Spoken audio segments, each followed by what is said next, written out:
খুব ভালো লাগছে যে আজকে রাত পোহালেই তো আমাদের শুরু হবে দেবীপক্ষ। এই দেবীপক্ষ আমাদের মনের মধ্যে একটা শ্রদ্ধার দিন। এই দিন আমরা আমাদের পিতৃপুরুষের উদ্দেশ্যে তর্পণ করি, আর এই তর্পণ করার মাধ্যমে আমরা আমাদের ঐতিহ্যকে, আমাদের কৃষ্টিকে আমরা বজায় রাখার চেষ্টা করি। যদিও আমরা তর্পণ করি, প্রতিদিনই প্রতি মুহূর্তেই করি, এটা আমাদের ঠাকুরের শিক্ষা। যবে থেকেই দীক্ষা নিয়েছি তিনি বলেছেন, পিতা স্বর্গ পিতায় ধর্ম পিতাই তপের নন্দনা, পিতৃভীতি চারিয়ে আনে সব দেবতার বন্দনা। আমার নিজেকে মাঝে মাঝে খুব সার্থক বলে মনে হয় যে আমরা এমন একজন গুরুকে আমাদের জীবনের মধ্যে পেয়েছি, যিনি আমাদের প্রতিটা কর্মের মধ্যে, বাস্তব প্রতিটা কাজের মধ্যে তিনি ওতপ্রোতভাবে জড়িত আছেন। সেই প্রভাতে ঘুম থেকে ওঠার পরই আমার জীবন কি করে নিয়ন্ত্রিত হবে, আমার জীবন কি করে সমৃদ্ধ হবে, তার প্রতিটা দিক, প্রতিটা ক্ষণ তিনি ঠিক করে দিচ্ছেন। আমরা এই পিতৃতর্পণে দেখবেন তিল দিই, তিল অর্পণ করি। তিল কেন? আমরা তিলটা দিয়েই ক্ষান্ত হচ্ছি, কিন্তু তিলের যে মহৎ গুণ, এবং তিল দিয়ে কিন্তু কালো তিল, আমাদের দু রকম জাতের তিল পাওয়া যায়। একটা সাদা তিল, এটা একটা আলাদা জাত কিন্তু, আর কালো তিল এটা একটা জাত। আমরা ভাববেন না যে কালো তিলটা ছাড়িয়ে সাদা তিল হচ্ছে, দুটো কিন্তু আলাদা জাত। ঠাকুর বলছেন এই কালো তিল আমাদের জীবনের মধ্যে পরিশুদ্ধতা নিয়ে আসেন। একদিন আলোচনা করতে করতে তেল খাওয়া নিয়ে কথা বলছেন ঠাকুর। এবং দৈনন্দিন জীবনের কত খুঁটিনাটি বিষয়। বলছেন সর্ষের তেল আবার তেল নাকি?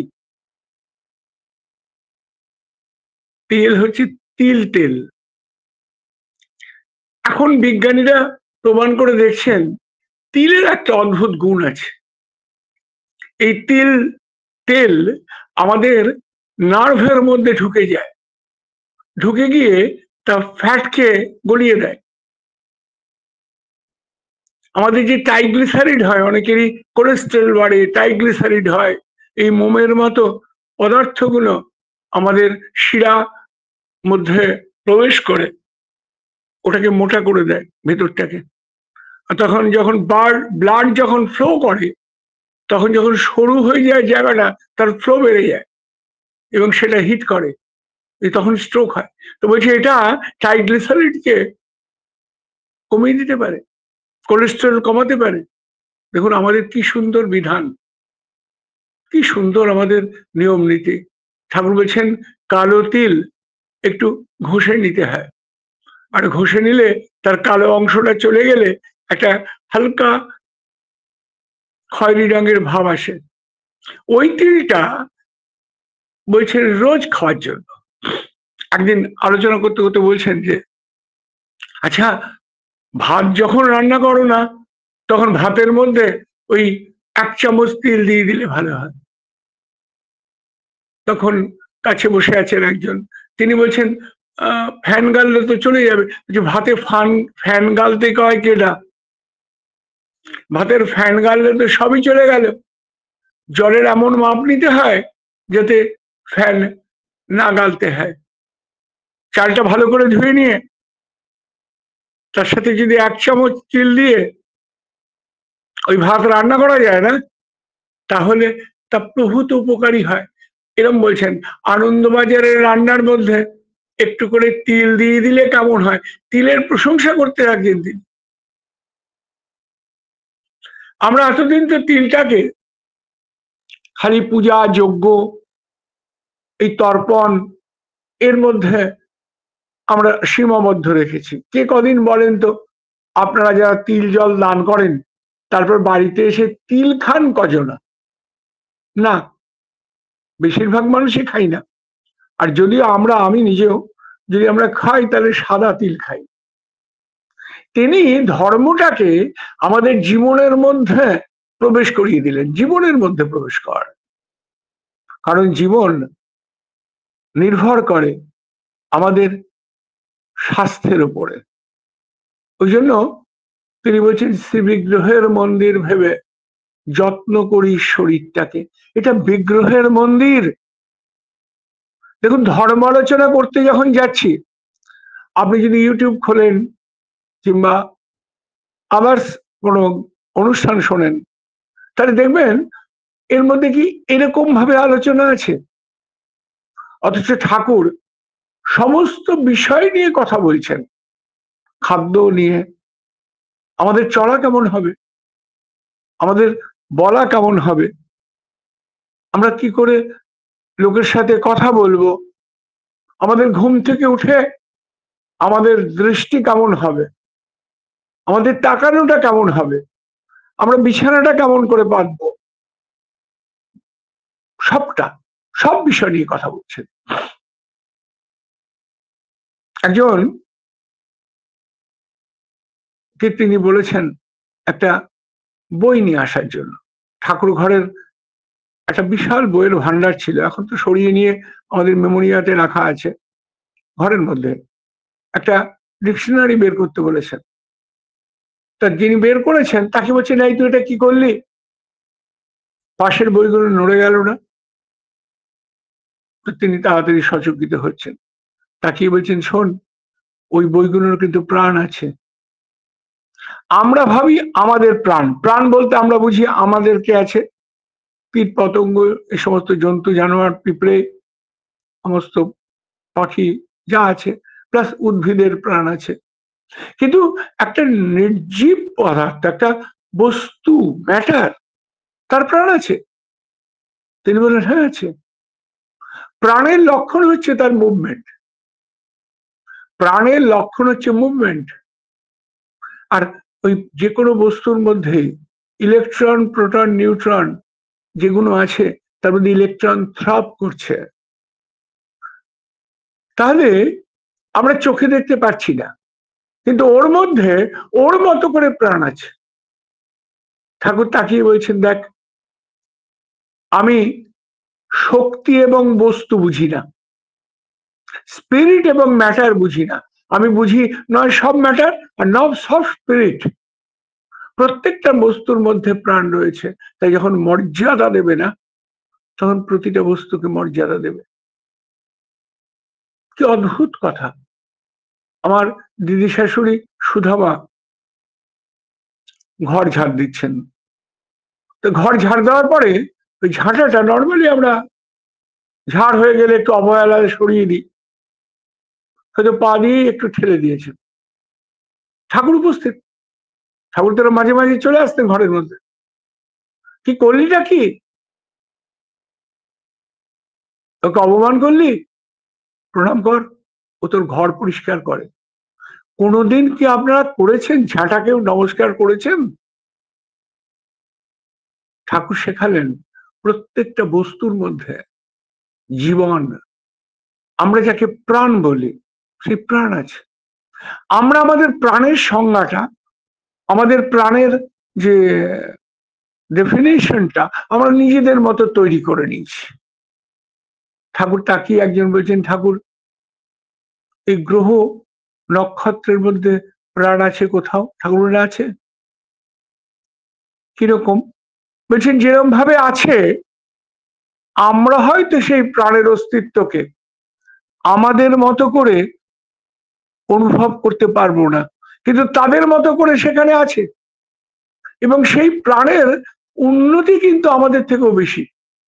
এখন বিজ্ঞান, কিছুদিন আগে অবধি বিজ্ঞানে গবেষণায় দেখা যাচ্ছে যে অন্যান্য গ্রহ নক্ষত্রেও প্রাণের অস্তিত্ব সম্ভব।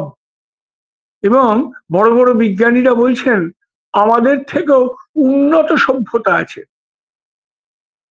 আমরা আমাদের চোখ দিয়ে বিচার করি, কিন্তু তিনি তার চোখ দিয়ে বিচার করেন।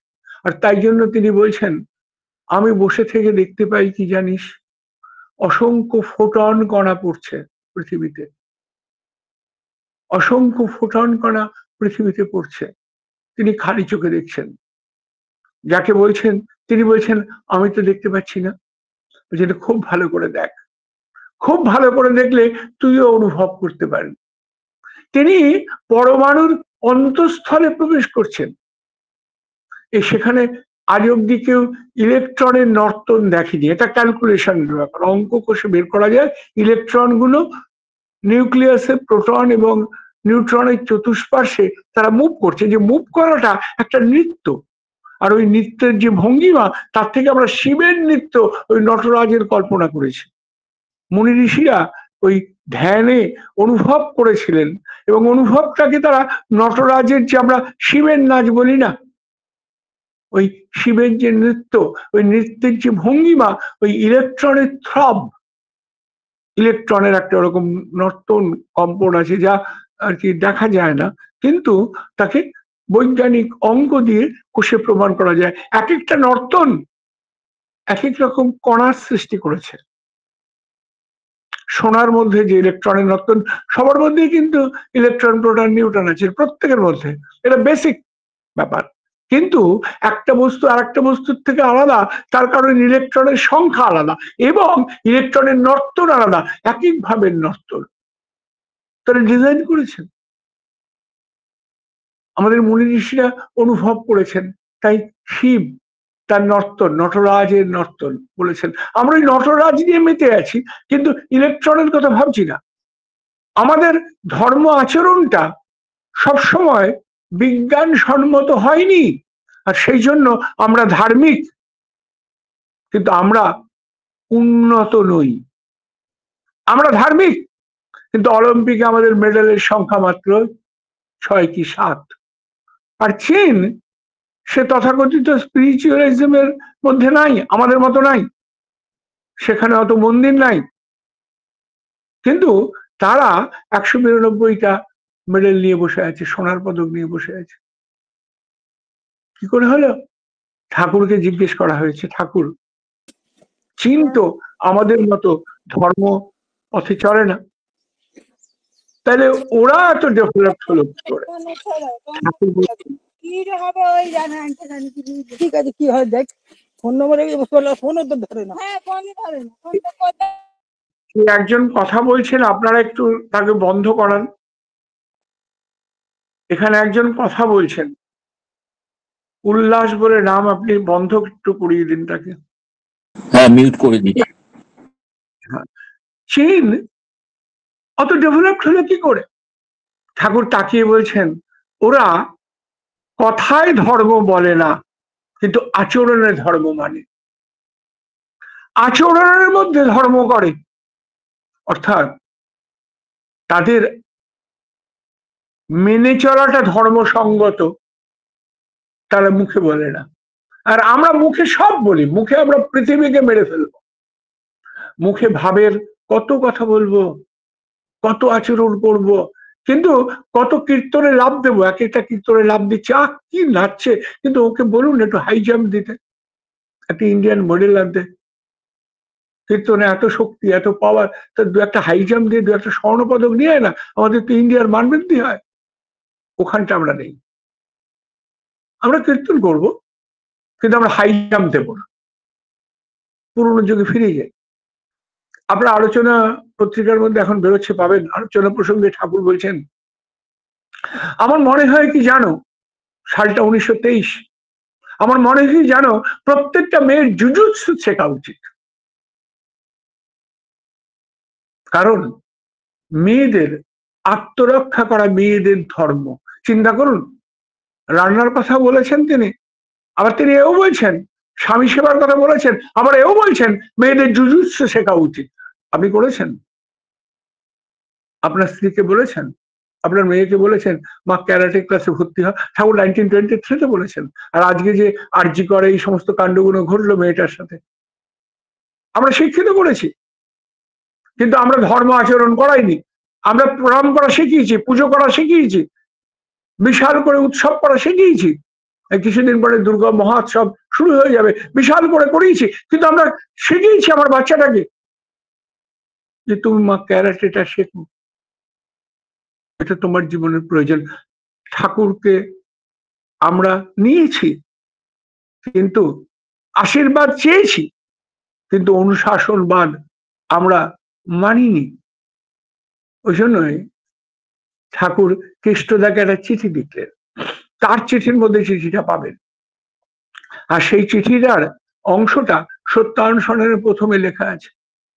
ভারতের অবনতি তখন থেকে শুরু হয়েছে যখন ভারতবাসীর কাছে অমূর্ত ভগবান অসীম হয়ে উঠেছে। ঋষিবাদ দিয়ে ঋষিবাদের উপাসনা শুরু হয়েছে। আমরা বাদ নিয়ে বেশি চিন্তা করি, বাদ।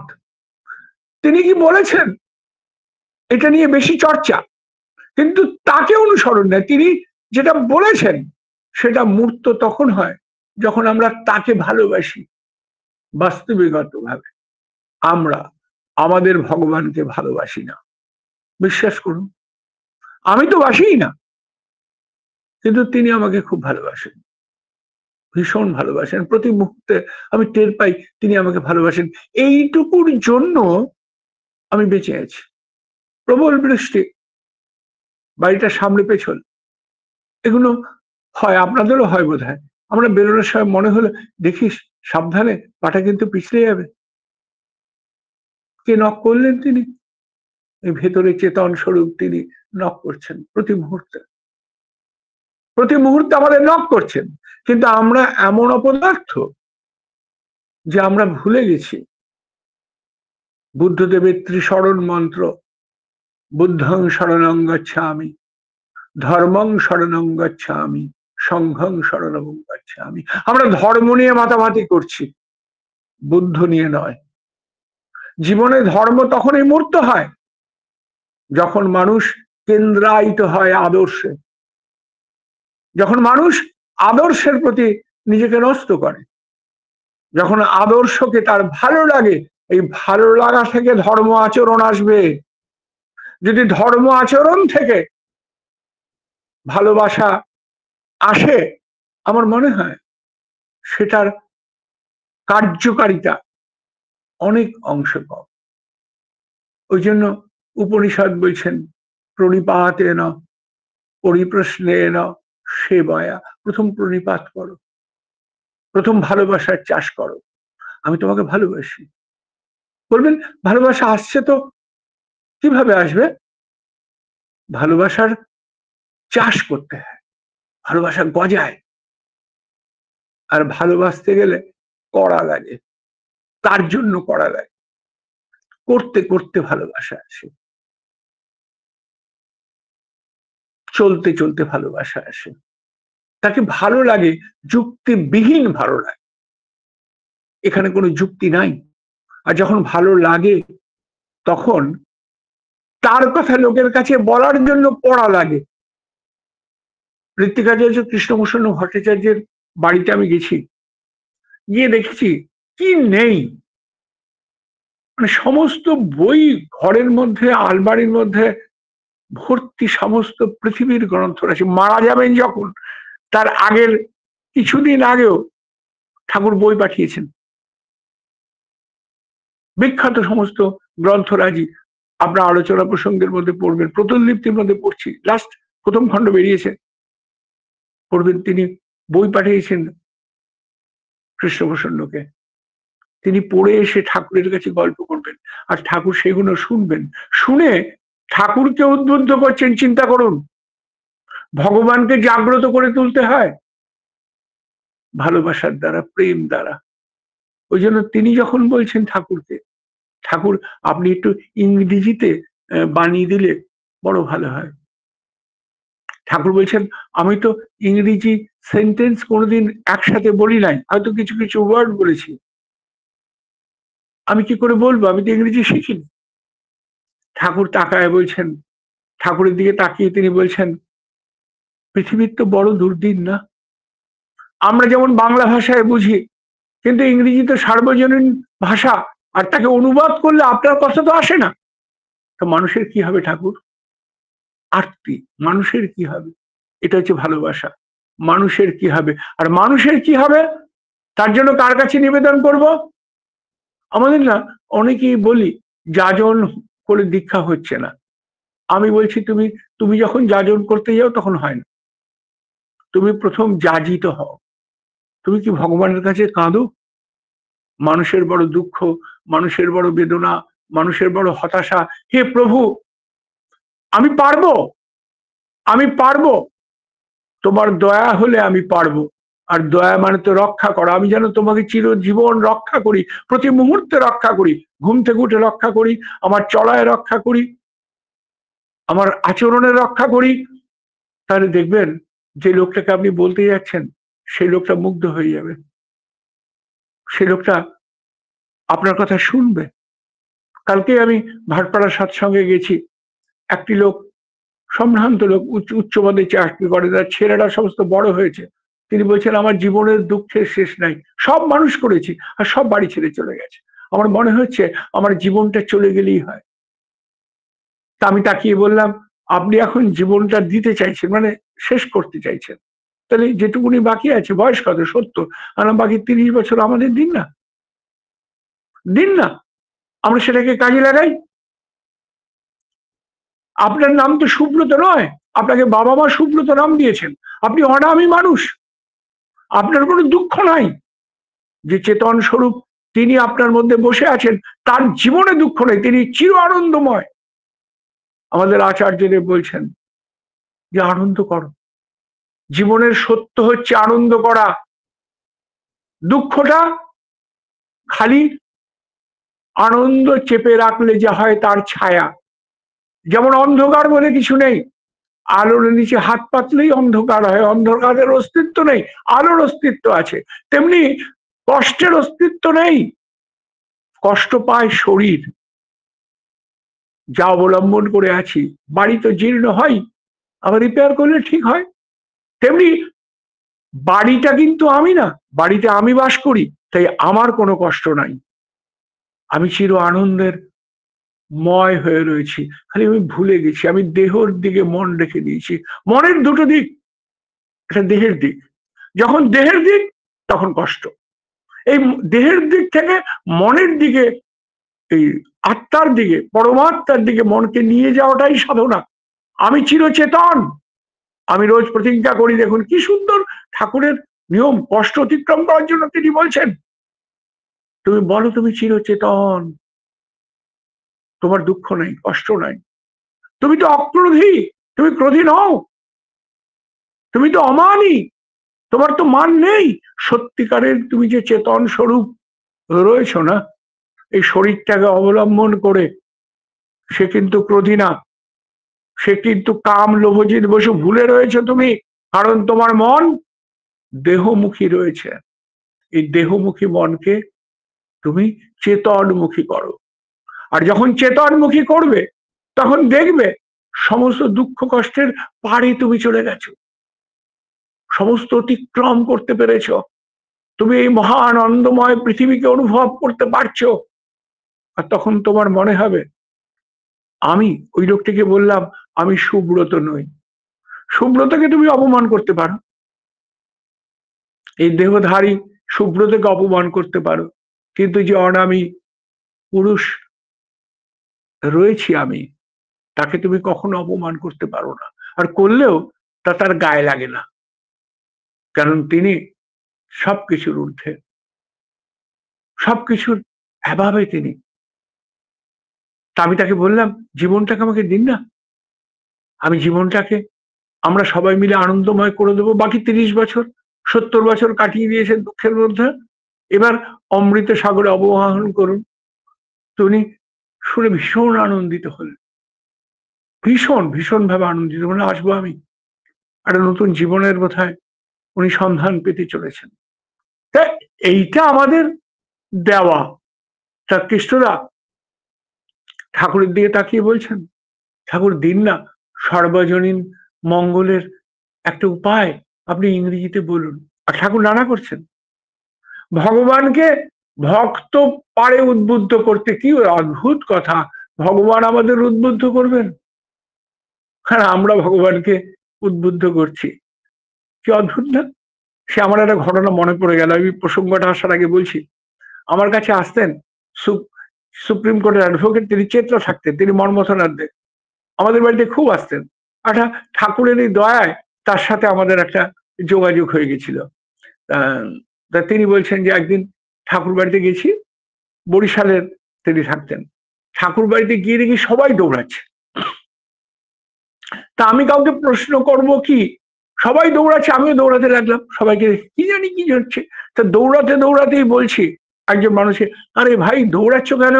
বলে ওই দেখুন না ঠাকুর দৌড়াচ্ছেন, অনেক দূরে ঠাকুরকে দেখা যাচ্ছে ছোট ছোট অবস্থায়, ঠাকুর দৌড়াচ্ছেন। তাহলে কেন? কেন আর কিছু বলতে পারছেন? বলে আগে দৌড়ান।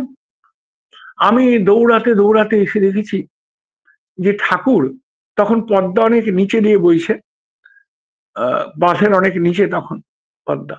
ঠাকুর ওই বাঁধের ওপর থেকে হুড়ুর করে নেমে গেলেন, এবং গড়াতে গড়াতে প্রায় নেমে গেলেন। তা আমিও নেমে গেলাম। আমি ছোট্টখাট্ট মানুষ, মর্মদাদার ছোট্টখাট্ট মানুষ, একদম স্পিডে নেমে গেলাম। দেখি ঠাকুর ওই উত্তাল পদ্মা, প্রবল স্রোত তখন পদ্মায়, একদম খাড়া স্রোত, তার মধ্যে তিনি ঝাঁপ দিতে যাচ্ছেন। আমি পেছন থেকে গিয়ে জড়িয়ে ধরলাম। তখন ঠাকুরের হালকা চেহারা, তা জড়িয়ে ধরলাম যখন, টেনে আনছি। ঠাকুর বলছেন ধরলেন কেন? তাহলে আপনি কি করতে যাচ্ছেন? সে রামচন্দ্র সরযূতে আত্মবিসর্জন দিয়েছেন, আমিও এই পদ্মাতে আত্মবিসর্জন দেব। কেন ঠাকুর? জিজ্ঞেস হচ্ছেন মর্মতদা, কেন ঠাকুর? বললে উয়ারা এরকম অপমান করার সাহস পেল কি করে আমার কাছে থেকে? আমি ঠাকুরকে নিয়ে বসেছি, আর পদ্মার ওই ওপরে বহু লোক দাঁড়িয়ে দেখছে। বলছে আমি ঠাকুরের কাছে বসে আছি, পায়ের কাছে। কেন ঠাকুর? বলছেন ওরা ওই একজন এসে কি করেছিলেন, একটা চাষিভূষো ধরনের মানুষ ঠাকুরের বিছানায় বসে পড়েছেন, আর একজন গিয়ে তার কান ধরে একটি থাপ্পড় মেরে বলছেন, তোর ছোট লোক, তোর কোথাকার, তুই ঠাকুরের বিছানায় বসিস? ঠাকুর বলছেন যে ওরা কান ধরে ওকে ইতর বলল, নামিয়ে দিল, আমি সহ্য করতে পারলাম না। আমার কাছে থেকে ওরা কি শিখলো?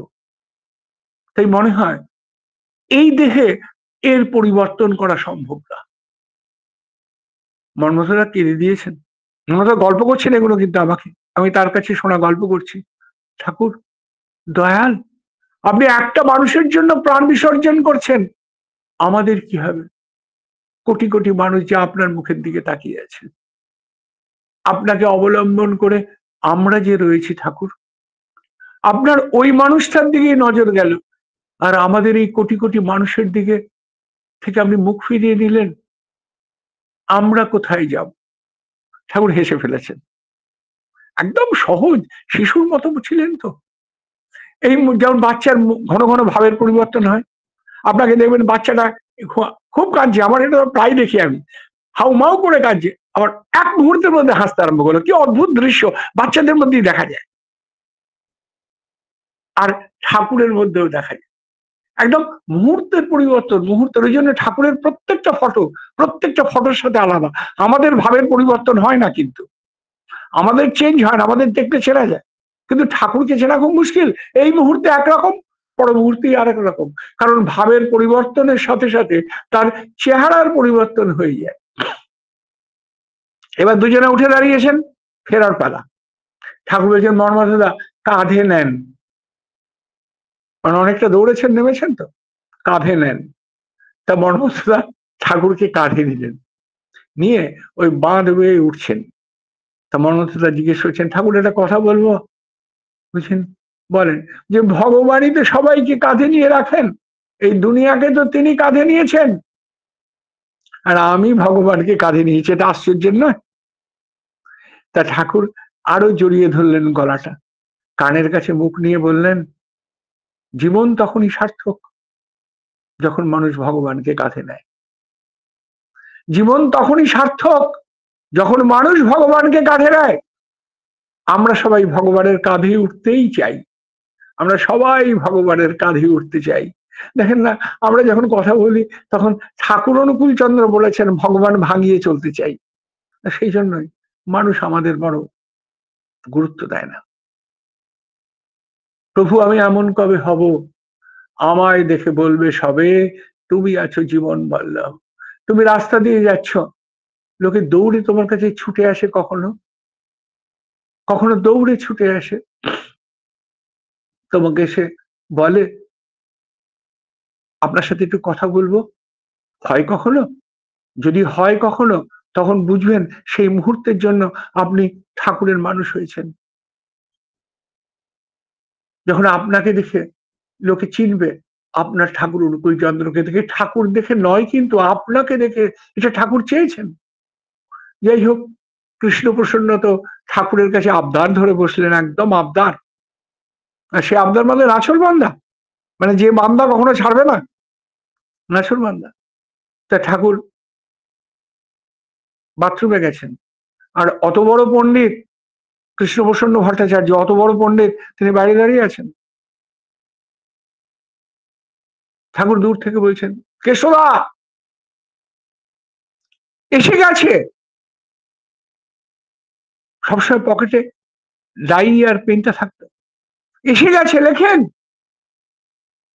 ঠাকুর বাণী দিতে আরম্ভ করলেন, the booming commission of existence, সৃষ্টি রহস্যের বাণী দিতে আরম্ভ করলেন। লিপিবদ্ধ হলো মেসেজের প্রথম বাণী, 9 ভলিউম তিনি দিয়েছেন। আলোচনা করতে করতে ঠাকুর বলছেন, কেষ্টদা না থাকলে এই বাণীগুলো হয়তো বাড়াতো না, কেষ্টদা না থাকলে এই বাণীগুলো হয়তো বাড়াতো না। এই জগৎকে এটা ভালোবাসা। যখন মানুষ জগৎকে ভালোবাসে তখন ভগবানকে দিতে ইচ্ছে করে। আমরা দিই, কিন্তু আমরা দিই না তা না, কি দিই? আমরা মন্দির করে দিই। ঠাকুরের জন্য কত বড় মন্দির করেছি, শ্বেত পাথরের মন্দির করেছি, কি সুন্দর করেছি, কিন্তু আমি একটা নোবেল পুরস্কার এনে দিয়েছি ঠাকুরকে না, এটা আমাদের ঠিক পছন্দের কাজ না। আমাদের মন্দিরটা যতটা পছন্দের, একটা নোবেল পুরস্কার এনে দেব, কিংবা সারা ভারতবর্ষের কে আমি সমৃদ্ধ করব, ঠাকুরের মুখ উজ্জ্বল করব, আমি এমন একটা আবিষ্কার করব, কিংবা ঠাকুর যা চেয়েছেন সেটাকে মূর্ত করে তুলবো না, এই কাজটায় আমাদের ইন্টারেস্ট নেই। কিন্তু আচার্যদেব বলছেন, যদি নিজের জীবনের মন্দিরটা তৈরি না হলো, তাহলে কি করে ওই বাইরের মন্দিরটা মানুষের জীবনকে সুন্দর করতে পারে? তিনি খুব ভালো ভাষা বলেছেন।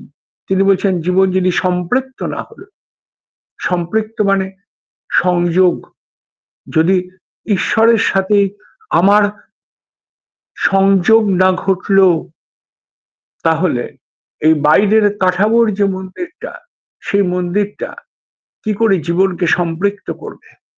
কখনো তা করতে পারে না। জীবনদা বলে একজন ভদ্রলোক ঠাকুরকে বলছেন, ঠাকুর সক্রিয়ভাবে ভালোবাসা যায় কি করে? আমি এতক্ষণ আলোচনা করেছি ভালোবাসার কথাটা, জীবনদা সেই কথাটা খুব সুন্দরভাবে বলছেন। সক্রিয়ভাবে ভালোবাসা যায় কি করে? মানুষকে ভালোবাসবো কি করে? তার মনের মধ্যে কথা বলতে বলতে এসছে। ঠাকুর বলছেন, ভালোবাসাটা আমরা মানুষের মধ্যে কি করে ঢুকি জানো?